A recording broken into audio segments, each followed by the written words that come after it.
BJP के हिमाचल प्रदेश के अध्यक्ष राजीव बिंदल हमारे साथ जुड़ गए हैं। बिंदल साहब, बहुत स्वागत है आपका जी न्यूज पर। लेकिन पहला सवाल ये कि इस समय सुक्खू सरकार तो संकट में नजर आ रही है, आप लोगों की रणनीति क्या कुछ होगी? क्योंकि आज बीजेपी के विधायकों के एक प्रतिनिधिमंडल ने मुलाकात की थी राज्यपाल से। स्पीकर पर बहुत कुछ फैसला निर्भर करेगा। आज का घटनाक्रम और आज की आपकी रणनीति क्या? पहली महत्वपूर्ण बात यह है कि जो वर्तमान सुखविंदर सिंह सुक्खू की कांग्रेस की सरकार है, वो मॉरल तौर के ऊपर सत्ता में रहने का अधिकार खो चुकी है। हमारा पहला तो यही कहना है कि वो सरकार से बाहर जाने चाहिए, उन्हें स्टेप डाउन करना चाहिए, क्योंकि उनका सत्ता में रहने का हक समाप्त हो गया है। रही बात भाजपा की अगली कार्रवाई की, तो भाजपा और समय अनुसार अपनी कार्रवाई सुनिश्चित करेगी।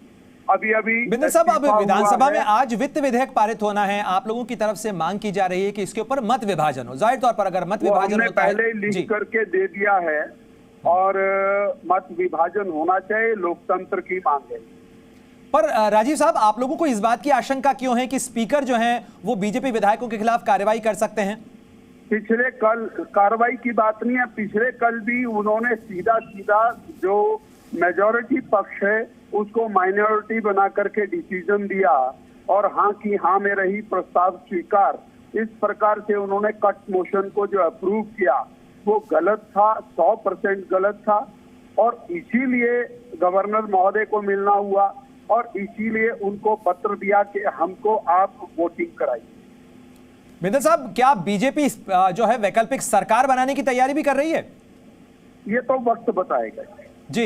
बिंदल साहब, एक आखिरी सवाल इस चीज को लेकर है कि अगर आज की सरकार के बाद, इस संकट के बाद में कांग्रेस अगर अपना जो है मुख्यमंत्री का चेहरा बदलती है तो उसके बाद आप लोगों की रणनीति क्या?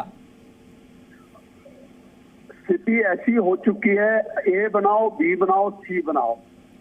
जनता पूरी तरह से इस सरकार से त्रस्त है।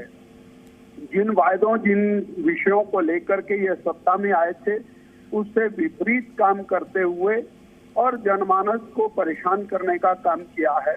इसलिए अब ये और जनता के दिल से उतर चुके हैं। बिंदल साहब, आज विक्रमादित्य सिंह ने कैमरों के सामने, मीडिया के सामने अपने इस्तीफे का ऐलान किया और साथ ही उन्होंने ये आरोप भी लगाया कि कई फाइनेंशियल इरेगुलरिटीज हैं। बहुत बड़ी चीजें निकल करके आने वाली हैं, आगे आगे देखिए होता है क्या। चलिए, शुक्रिया हमसे जुड़ने के लिए, तमाम बातचीत करने के लिए। तो आगे आगे देखिए होता है क्या।